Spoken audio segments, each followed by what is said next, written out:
But we begin this Sunday morning with a continued shock, horror, and sadness over the unspeakable massacre in a historic Charleston, South Carolina church. A disturbed shooter killing 9 innocent people worshiping inside simply because they're black. CBS 2's Don Champion has the latest on this despicable act that has numbed the nation while forcing a long overdue dialogue on race relations. I have no fear because I know God's in his holy temple.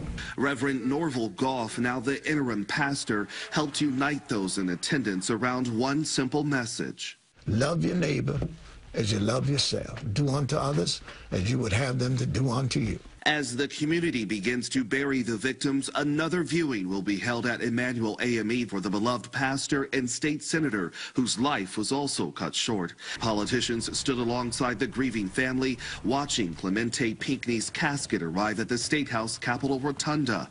Thousands of people of all colors filed in to view the body. I compare him to Martin Luther King. He's going to bring up great change. Praying for healing in Charleston, even in the midst of tragedy. Don Champion, CBS News, Charleston, South Carolina. And joining us now is Reverend Luonne Rouse. He is the pastor of the United Methodist Church of Huntington, Cold Spring Harbor.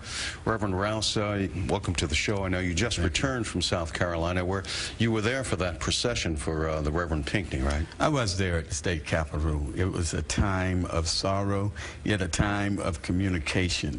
The communication went well between those who were there, speaking of the reasons why they came. Some knew him, some did not. But all recognized the tragedy of the moment, yet the opportunities. You were there for the services. What did you think of the community response, the folks that showed up? What feeling did you get from that? The mixed feelings were there. You know, the family, of course, in deep pain, still in sorrow, not wanting to stay at first. As long as they end up staying, they were going to stay half of the day, but they end up staying the majority of the time, greeting the thousands of people coming in to see the senator and state. You met the Reverend Pinckney. I know you knew some of the victims from your church work, right? In fact, Cynthia Hurd, who Saturday was funeralized, was connected with my family by marriage. Reverend Simmons and I go back. He served the AME Church with many of the friends of mine. And then, of course, the senator. So, I mean, you see the faces of the victims here. These are hard-working people who serve their community for decades. Everyone describes them as the kindest, sweetest people that give you the shirt off their back, and they have their faith. How do you make sense of this? People were praying. They were praying. They were there for prayer. A young man sat with them for better than an hour in prayer. That's why the church must be intentional now in continuing to pray that change may come, that individuals may be intentional in all of the walks of life. So I appreciate you having this show. It shows the intentionality of the media in addressing the situation. Political leaders are being intentional in doing things that they need to do to make changes. Churches need to continue to be intentional in praying.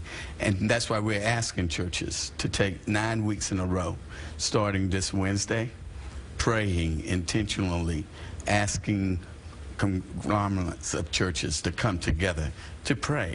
So many broken hearts. People don't even have the words. I told you when I called you to come on the show, I don't even know how to put into words what we've just seen.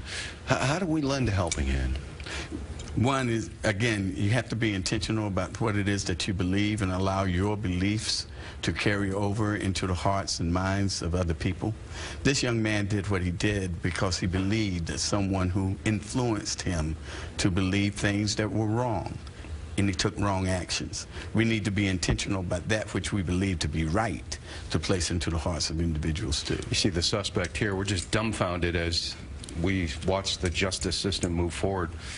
You see these sort of images. You know, we've had the Civil War, we had the end of segregationist laws, the Civil Rights Act, the Voting Rights Act. Does this set us back in this dialogue, or does it move us forward? What you have in this particular situation, if we think about it, 149 years, 360 days prior to this shooting, we record in history that the last shot of the Civil War took place, June 22nd, the day of my birth.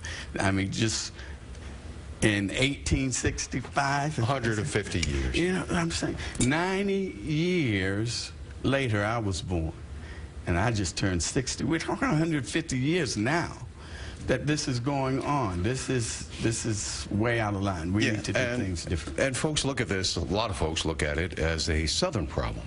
Yet there's any number of studies that'll show you that right here where we live on Long Island is considered to be one of the most segregated places in the country. We live in different neighborhoods, we go to different schools, we shop in different stores. Well, in 1861, when the Civil War broke out, it wasn't a Southern problem then. It was a North-South situation, as we end up calling it, but it was actually a Union problem. We need to be a united people across every segment of our... I know some great folks that would never utter a harmful word against anybody, yet if they go into a minority neighborhood, they're afraid. How do we overcome this fear? Because that seems to be one of the biggest divides between, you know, being able to come together. Communication. Again, it becomes a major factor. You go into integrated schools and you still see segregation. You still see segregation. You still see the majority of people gravitating to eat with people who are like them in terms of race. We need to get away from the race situation. I know you as Richard. I know you begin to know me. Yes. Right. It's the human race, and we need to be intentional about that. Well, we see that, you know, something folks thought never would happen. Talk about bringing the Confederate flag is one thing that's occurred, so I guess some people look at that as potential progress. Reverend Luonne Rouse, we really want to thank you for spending time with us in this difficult time talking about what has happened. Thank you. You know, and I'm glad to see that the flag issue is being addressed. We addressed it with Governor Beasley in South Carolina, Governor Hodges, and now this governor is taking the lead with the political leaders there, and it's coming down, and it will have an impact across this nation. Well, thank you again for spending this time with us on this day when we reflect on what has happened. Still an unbelievable act that is difficult to comprehend. Yes.